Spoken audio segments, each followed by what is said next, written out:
Richard.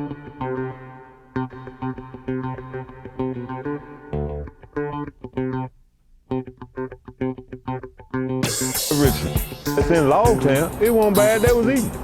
We ain't gonna state none of their names. Some of them dead, some of them living. Yeah, I was afraid of my life all the time. I know we've been changed. I know we've been changed. The Lord have changed our name from Logtown to Sandy Level. Don't you see? A little bit still goes on, but I think it's for the foremost, it has really changed, yeah. Like, just give us stuff to do so we won't go out and sell drugs and stuff like that.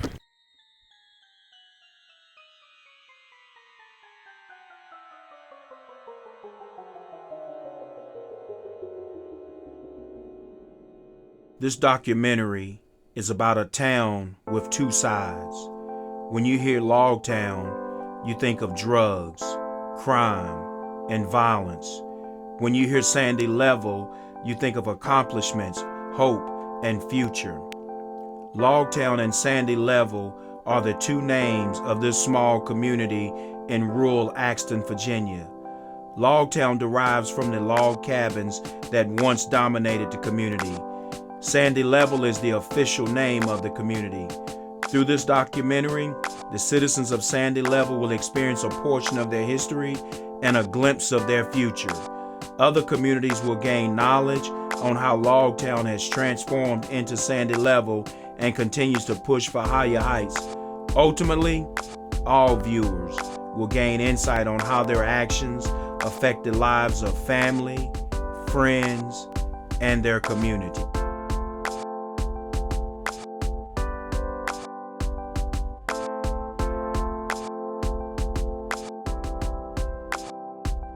In 1996, an article was published in a U.S. News and World Report entitled, "Crack Invades Small Town." In this article, Logtown Sandy Level was depicted as a drug-infested neighborhood that was held hostage by drug dealers. One quote stated, "People in Sandy Level don't take to their porches anymore, not even on sultry summer nights when the warm breeze has barely enough breath to rustle the slender loblolly pines. The nights belong to the boys. These are the 25 teenagers, give or take a few, who have Sandy Level under siege. Equipped with a stunning arsenal of firearms, they sell drugs around the clock, shoot out streetlights for sport, and take aim at customers who dare to give them guff." Were drugs easily accessible in Logtown Sandy Level in the 1990s? Absolutely, yeah. Anything you can name. Name. You could get your crack, you could get your weed. Everybody was mostly selling drugs, you know what I mean? But, you know, my nephew, all of them was just easy to get. Translated, people walking, it was always around. No matter where you go, it was around. You could get your heroin, you could get your crank. It was the thing people doing. I mean, you know, it was the thing, drugs. You had people from everybody was in the drug scene. You know what I'm saying? From grandmas to on down to the grandbabies. It was pretty rough, you know. It was family oriented, but it was kind of rough down through here at that time. You know, it was pills. You could get your speed. You name it, you could get it. It was all around us. It seemed like everybody that started doing it, so it was almost impossible to stay away from. You know, being from a little small area, so it was easy to get the drugs, and it was easy to get a gun. It was easy to do whatever, and we got caught up in the money, you know, and the fame. People got used to people telling us how much power we had. Well, in the 90s, I was incarcerated by the time the 90s got there, but in 85, when Ronald Reagan and Oliver North got in office, that's when drugs became accessible in Logtown, and it changed our way of life, because before 1985, with Ronald Reagan and Oliver North, we was baling hay, pulling tobacco, digging ditches. Not only the men, but even the girls in Logtown. Maybe some of y'all's mother, whether you realize it or not, I mean, out there pulling tobacco, women getting in like me for $20 a day. What were people doing to get those drugs? Sky's the limit. No limits. I stole, took money. I'm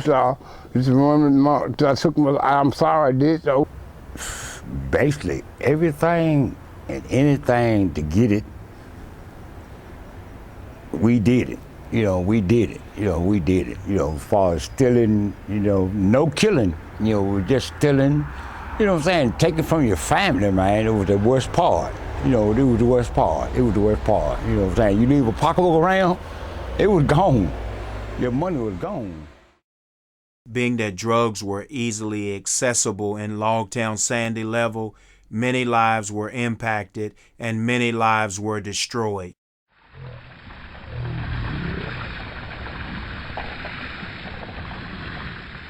That's what affects the daggone drugs, affects people, other people.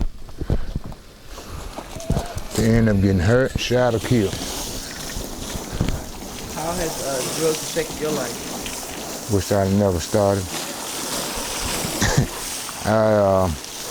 To me, financial-wise, cost me a marriage for one thing. But I tell you like this, I won't lose this marriage over no drugs. Yeah, I've been a fool, yeah. Yeah, I've been there, done that. Hated it, for the most part, yeah. So I've been affected, but it seemed to make me stronger. Yeah, drugs made my life real difficult. Cause it seemed like one time I lost all my friends because I started smoking, I don't know why. I had quit loving myself. I had to do some of the drugs. I was the biggest drug smoker in the world. You take my tongue, I see some of the boys not calling me, two of them. Stuff will kick you on my tongue that thick right there. I see two boys down there that's like it. I mean, when this stuff is on your tongue, you think all kinds of crazy stuff until that stuff get off the tongue. But I said, and when you smoke that stuff, you think all kinds of crazy. That stuff makes you think all kinds of crazy stuff, you know what I mean? And you smoke that stuff. I don't smoke it no more. Despite the negative impact of drugs on the community, many in Sandy Level were offended, even outraged by the 1996 article. This was their home, not the streets of some war zone, but to outsiders, it was a place of fear, a place of hopelessness, a place perceived so bad that there were talks of putting a small police unit in the neighborhood.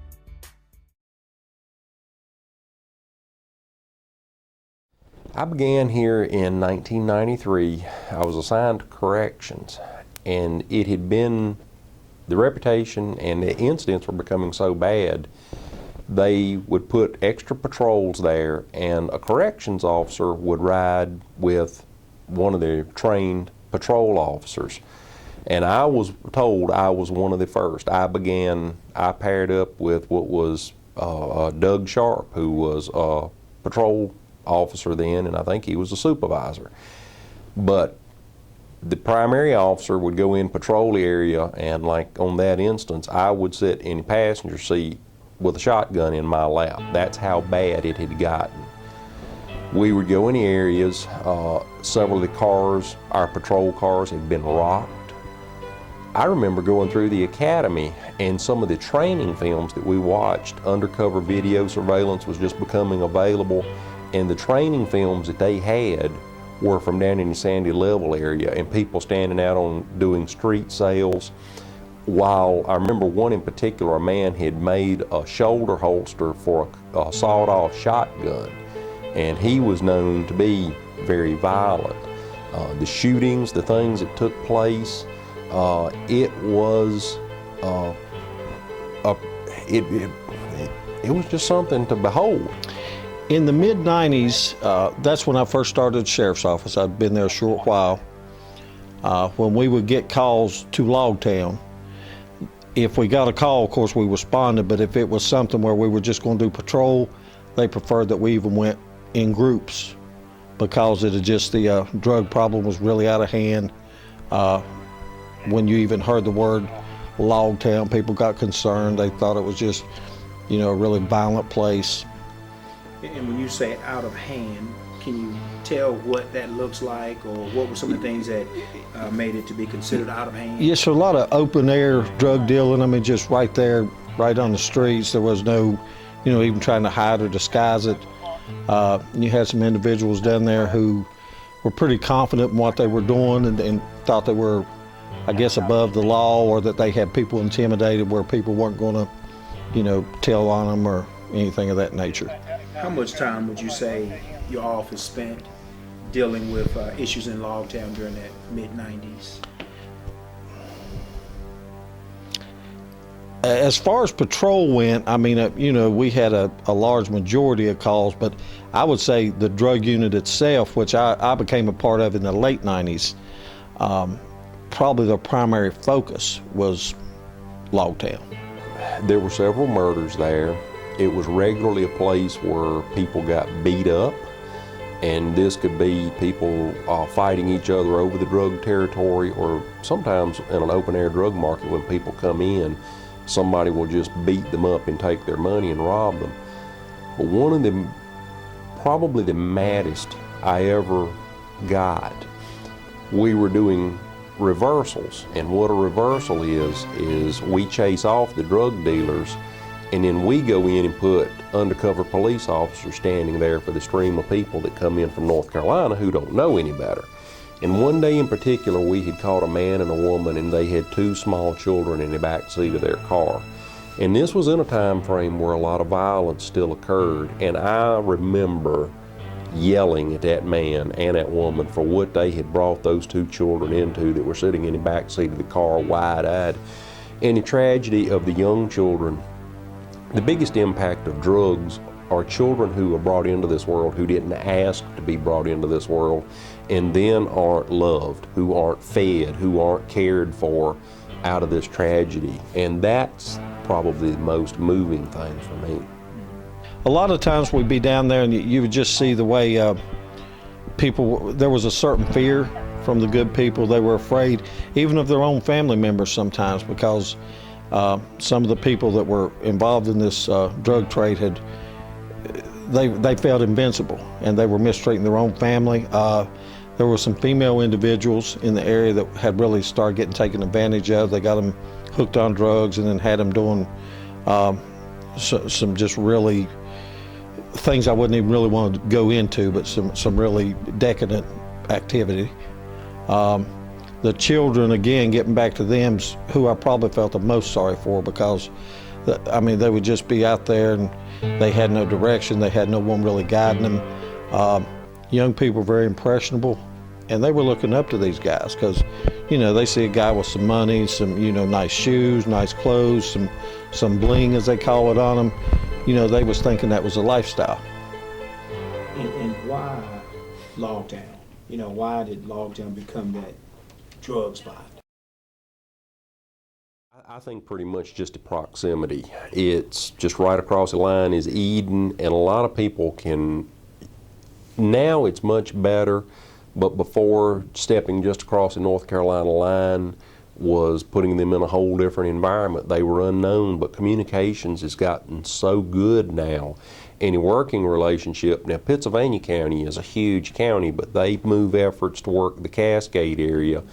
Eden has gotten much better about working with us because we know these drug dealers are just using that little line to step back and forth across. And Danville as well. Some of the little roads that connect Danville, Cascade, Eden, and Sandy Level, they just really used the geographic boundaries there to their advantage, and good people suffered. That area was the central location between Florida and New York.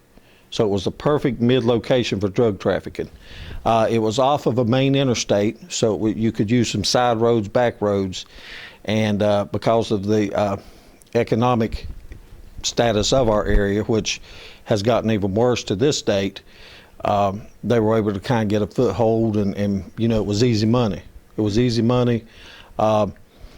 The Logtown area was not easy to get to. As far as law enforcement, the person working the east end of the county, Logtown's kind of separate, border North Carolina line, and you could be some time away to get to a call. I think a lot of it was getting brought here and delivered initially. I think after a while, after they established some people here, they started making trips, and because I know some people in the area that would make trips to New York, or so we got to connect to New York New York was bringing it to Logtown. You know what I'm saying? 5, 6, 7, 8, 9 kilos at a time. Guys out here that was trying to do what they do to get money and, you know, won't trying to work. So, you know, you pretty much know just being what it was. There was a lot of drugs being sold and, you know, a lot of killings and stuff like that. But, you know, a lot of them guys, they're incarcerated or they've been incarcerated and back out and doing the right thing and stuff. But, you know, in that era, yes, it was pretty rough. Although the 1996 article was not well received by many in the neighborhood, no one could deny that Logtown had a major drug problem. And where there are drugs, there's crime. As the violence increased, so did the concern for the neighborhood. Families began losing loved ones at an alarming rate.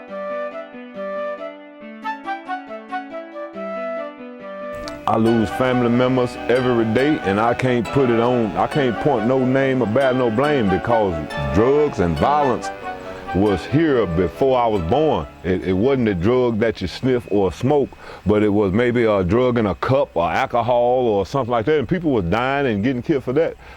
My name is Virginia Dillard. I lost a son, a good son, to act of violence. Shana Tinsley, Sokola Tinsley.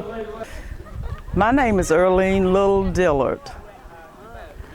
As we journey from day to day, we don't know when our life will be shaken. And on June the 23rd, 1990, my mother was fatally shot by a man she was dating. How has the death affected you and your family? It affected us because he was always there for each one of us, and we miss him very severely. And it affected the whole family because we miss him, we need him, and we loved him. Affected quite a bit, but it's made us strong. We was informed of what had happened. We were very, in shock, and there was deep pain. Man, it's difficult, man. Like in 2009 when my nephew AJ got killed. Man, it's crushed me, man. I mean, I went through a period here where I was so down for about a year to where I didn't want to communicate with my family or none of my friends on the street. People was really worried about me, and I didn't understand that, like I said, I've been around people getting killed, but when it hit home to somebody like your nephew getting killed, there's a whole new ball game then. And especially when they're 17, 18 years old getting killed like that. Yeah. Boy, that's tough. What's your advice to others who are dealing with a violent death of a loved one? Just trust in God. Pray and talk to the Lord, and just think of other people who have lost a child through violence, and remember they're suffering along with you. Pray, pray, pray. Just keep on praying. God is with you. Stay encouraged, encourage one another, and as I stated, God is with you all. The reputation of Logtown grew to the point where it affected how outsiders, including businesses, viewed the community. Many people were afraid to visit or to drive through the community. Some businesses were willing to lose money instead of providing a service to the citizens of Logtown. You got people scared they ain't come to the neighborhood. People go and try to get things done to the yard, the driveway paved, whatever. Everybody's scared to come to Logtown because stuff that happened years ago. About outside of Logtown, they looked at us as outsiders, man. Look, at one time, we couldn't even get into a restaurant. If we went to a restaurant and go to Applebee's, the police would be up there, and they found out that we was from Logtown, they wouldn't even serve us, man. They was like, you from Logtown, you can't come in here. That's the rap that we had. See people get on that can't maintain. Stupid shooting, killing, and going on. Doing stupid stuff. But other people from the other neighborhood come here make our neighborhood look bad, which we can't go to their neighborhood and do what they do up here. I mean, if you could go anywhere, you say Logtown, a lot of people will automatically turn their head. You know, a lot of people are scared to death of us, man. I mean, that's just the way it was, and that's how we wanted it. You meet somebody, if you got a job, you're working, you meet somebody, they scared to come visit you because of the name Logtown got. As far as drugs, whatever, you know. Yeah, I mean, drugs got a big impact on Logtown, whatever, you know. Okay. Logtown have a bad name.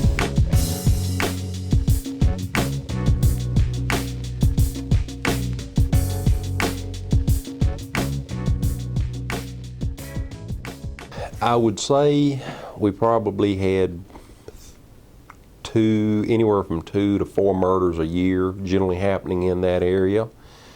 The arrests were numerous. I wouldn't hesitate to say 20 to 30 people a year were arrested and indicted out of the area.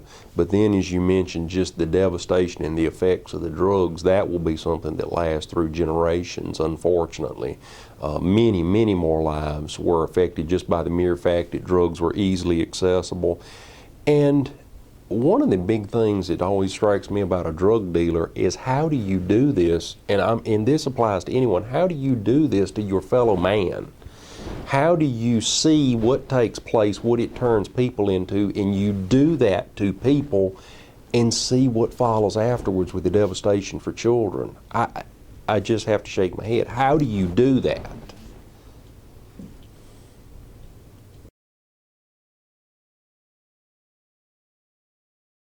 Talk about, because I know that Logtown has a lot of young men. Talk about those young men that were lost and how, the different ways that young men were lost. In the game. In the game, in the community, life. Talk about that some. Some of the guys, you know what I'm saying, you had good guys, man, they were going to get their education, you know what I'm saying, they was going to school. But once they got introduced to the game, you know what I'm saying, everything turned around. You know what I'm saying? They put the gun in the hand, they put the drugs in the hand, everything changed. Everything changed about them. You know, I mean, guys you could come up and, you know, talk to, you know what I'm saying, they were beating up people, you know what I'm saying? You know, they get bunched up, man, you know, they quit school. You know, Logtown lost a lot of educated people. They did. They lost a lot of educated guys, you know, to the drug game, because guys put dope in their hand, promised them money, you know what I'm saying, put money in their hand, you know what I'm saying, and everything changed. And guys started making money, they didn't go to school, they forgot what was going on, you know, everything. It was crazy. It was crazy. And we know about the violence and the people that were killed through violence. What about those who went to jail? How does that impact the community when a generation of young men are incarcerated? Well, my opinion, and my own opinion, they took away a lot of guys getting good jobs, and the education, their mind frame, and now those guys can't get a good job. You know, they can't become, you know, there's a lot of jobs that they missed out on, man, because of their background, you know, they got felonies, you know what I'm saying, on top of felonies. Then, you know, a lot of guys that I hear can't make our generation grow. Our generation won't grow because these guys in jail, you know. You talked about the bad.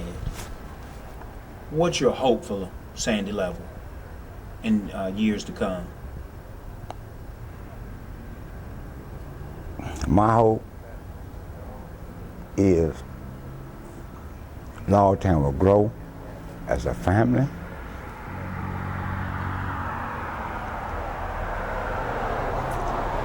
Will grow as a community. Will grow as a citizen. And they continue to educate their people.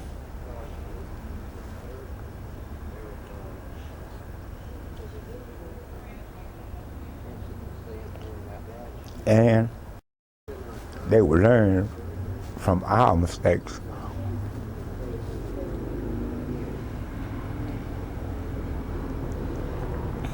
through this experience, through this life that you've talked about, what have you learned?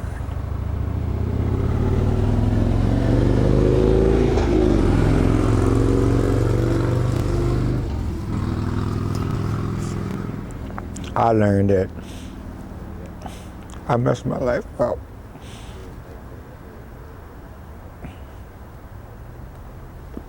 I messed my life